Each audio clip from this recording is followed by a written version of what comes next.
सोचिए अगर आप सिर्फ एक महीना रोज़ा रखें और उसका सवाब 10 महीनों के बराबर मिल जाए तो क्या आप जानते हैं कि रमज़ान के रोज़ों की असल फजीलत क्या है? क्या वाकई एक महीना पूरे 10 महीनों के बराबर हो सकता है? ज़रा ध्यान से सुनिए।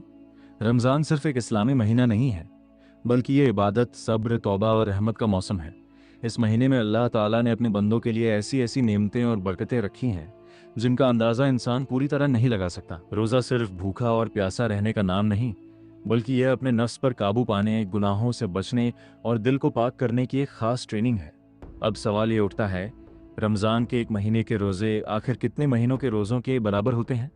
इसका जवाब हमें हदीस से मिलता है। रसूलुल्लाह ने फरमाया कि जो शख्स रमज़ान के रोज़े रखेगा तो ये एक महीने के रोज़े सवाब में 10 महीनों के बराबर हो जाएंगे, और जिसने इसके बाद शव्वाल के 6 रोज़े भी रख लिए तो उसका सवाब पूरे साल के रोज़ों के बराबर हो जाता है। ये रिवायत मुस्नद अहमद जिल्द 4 हदीस 3660 में आई है और उसे सही कहा गया है। सोचिए, एक महीना यानी लगभग 30 दिन, लेकिन सवाब ऐसा जैसे आपने 300 दिन रोज़ा रखा हो। यह अल्लाह की रहमत नहीं तो और क्या है। इसका एक उसूल भी है। कुरान में अल्लाह ताला फरमाते हैं कि जो एक नेकी करता है उसे 10 गुना अजर दिया जाता है, यानी एक नेकी कम से कम 10 गुना बढ़ा दी जाती है। जब एक दिन का रोज़ा 10 गुना हो सकता है तो 30 दिन का रोज़ा 10 महीनों के बराबर होना बिल्कुल उसी उसूल के मुताबिक है। अब जरा सोचिए, अगर कोई शख्स रमज़ान के पूरे रोज़े रखता है और फिर ईद उल फित्र के बाद शव्वाल के 6 रोज़े भी रख लेता है तो कुल मिलाकर 36 रोज़े हो गए।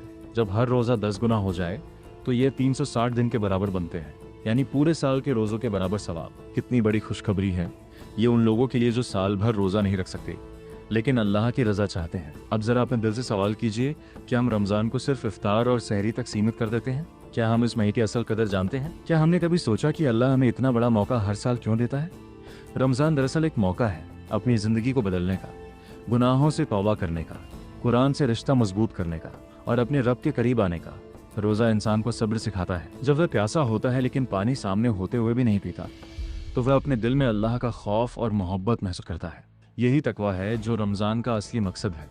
रसूलुल्लाह रमज़ान में ख़ास तौर पर ज़्यादा इबादत करते थे। आप कुरान की तिलावत बढ़ा देते, सदका ज़्यादा करते और आखिरी 10 दिनों तो इबादत में और भी ज़्यादा मशगूल हो जाते।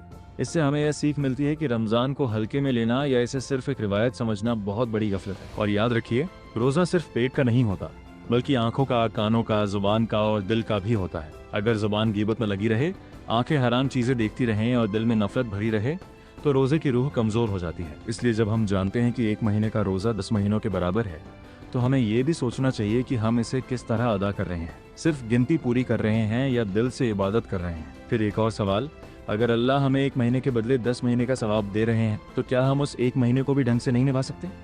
रमज़ान का हर दिन कीमती है, हर इफ्तार एक मौका है कि हमारी दुआ कबूल हो, हर सहरी एक बरकत है और हर रोज़ा एक ढाल है। जैसा कि हदीस में आता है कि रोज़ा जहन्नम से बचाने वाली ढाल है। तो जब अगली बार कोई आपसे पूछे रमज़ान के एक महीने के रोज़े कितने महीनों के बराबर हैं तो जवाब सिर्फ 10 महीने कहकर आगे मत बढ़ जाइए, बल्कि दिल में यह एहसास भी रखिए कि यह अल्लाह की खास रहमत है, एक इनाम है, एक मौका है जिसे गंवाना नहीं चाहिए। और अगर उसके साथ शव्वाल के 6 रोज़े भी जोड़ लिए जाएं तो पूरा साल सवाब में शामिल हो सकता है। अब फैसला हमारे हाथ में है, हम रमज़ान को सिर्फ एक गुजरता हुआ महीना बनने दें या उसे अपनी ज़िंदगी का टर्निंग पॉइंट बना दें। अल्लाह ताला हमें सही समझ, सच्ची नीयत और मुकम्मल अमल की तौफीक अता फरमाए। आमीन।